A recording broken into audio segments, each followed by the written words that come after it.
Listen, ladies, it is both apparent and obvious that we're going to need more time than the time that we have available to discuss all of the things that we want to discuss. And so I want to, even at this juncture, ask if you would make yourselves available a little later on in the week so that we can do a part 2 to this interview, so that I can continue to concentrate and focus upon exactly where this discussion is now.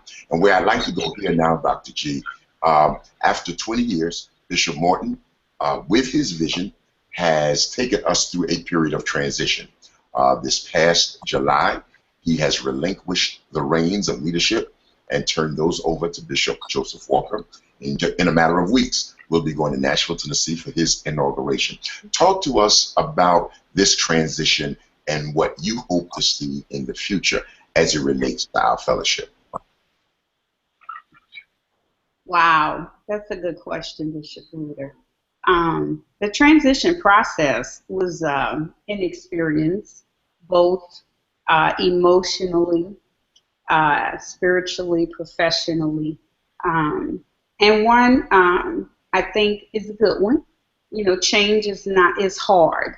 I won't say it's good. I think change is always good, and sometimes we may not understand change when it comes, but in the end, we will realize that it's good. In the future, I love Bishop Walker. I love his tenacity.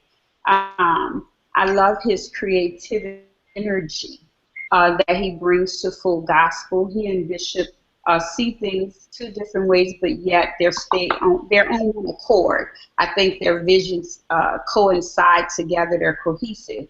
I hope that Bishop Walker will help to bring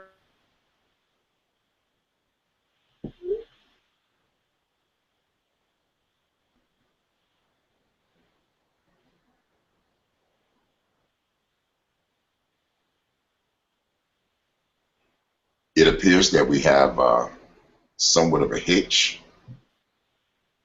I think her Wi-Fi signal may not be as strong, Bishop. Okay. While we're waiting for her to return, Sister Ware, let's talk about the MAP team. You made mention of the MAP team just a few minutes ago. It is one of the new initiatives of this current administration.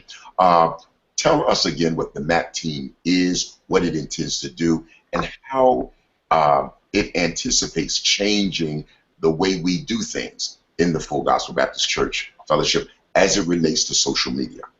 Well, we actually, the MAP team has been in existence, I want to say, for maybe 4 conferences now. And we're under the guidance of Bishop Lester Love, who is now the executive secretary. And one of my first initiatives was setting up our social media accounts and creating our online presence for our brand, which we know to be Full Gospel. And so thank God, you know, Bishop Love was very receptive, very open to my ideas. And it's funny you brought that up. I was just looking today online, and, you know, Full Gospel has 26,000 followers on Twitter. And again, I remember starting our Twitter account, and the only one following was me. And so, you know, praise God, though, for growth.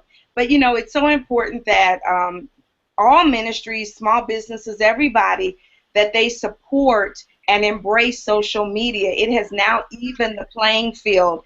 You no longer have to have these large marketing budgets. You know, in fact, the MAP team, marketing, advertising, and promotions team, we have drastically cut the marketing budget for the overall conference because of the availability of social media. So we still do use some traditional mediums like radio and television, but we have been able to really use social media just to take advantage of the audiences that it gives us. Bishop Morton, I had the privilege of teaching him Twitter, and now he's at, I think, 175,000 followers. And so he loves it, and I know that you use it as well, Bishop. So you too can speak to the viability of social media.